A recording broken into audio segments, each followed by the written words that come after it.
What is going on, guys? Today I'm back. Tails Technologies, the clap, the clap, the can of juice, not sponsored, obviously, and weird t-shirts send nudes.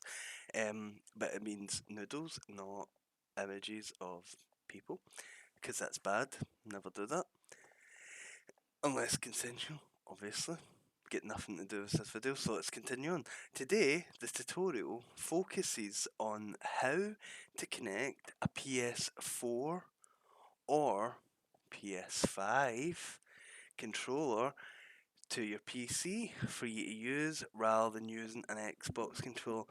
Now, to be honest, yeah, an Xbox controller is probably just easier to use. We'll take OBS away for just now.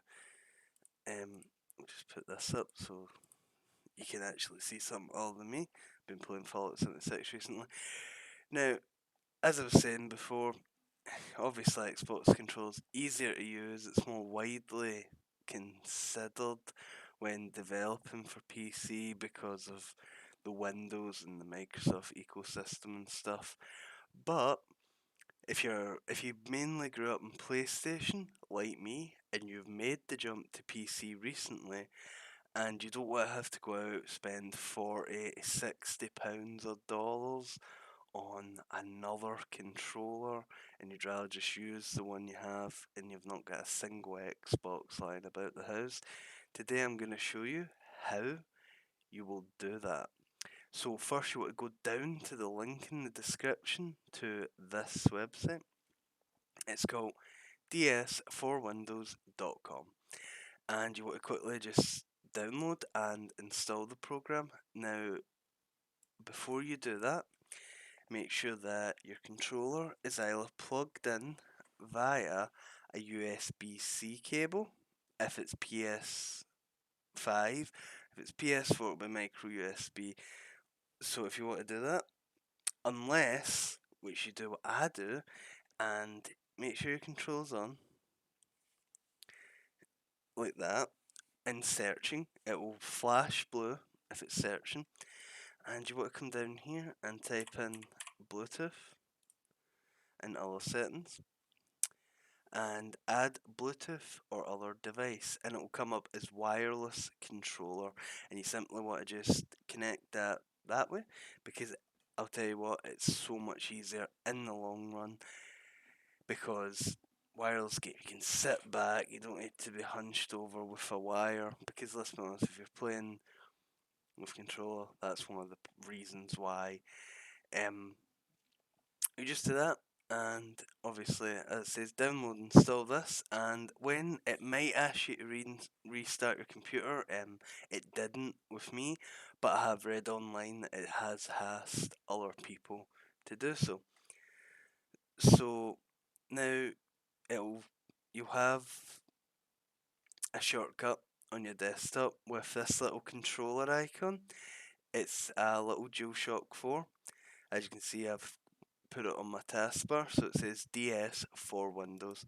So I click on that, and it will ask this. I've got that installed, so if you've already got it installed, just click close and then close the tab that it appears. And then it will do this, bring up this box here, and you just want to, obviously, with your controller on. Mine has apparently died.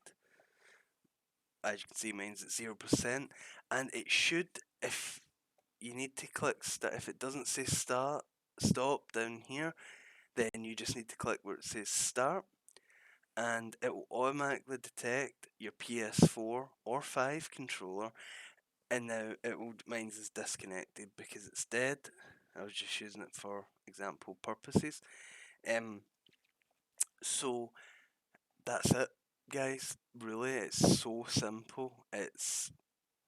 I bought a PS5 controller literally just to use it on here, and there's all these different things you can do. You can add profiles, you can add auto profiles, output slots, all of these settings. I just leave all this at default because I don't really like changing it all.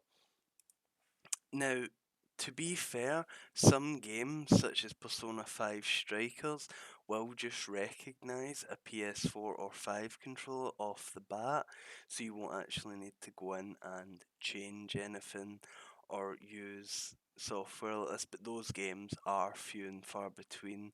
The only ones I've seen register it as the Windows 10 edition of Minecraft and Persona 5 Strikers.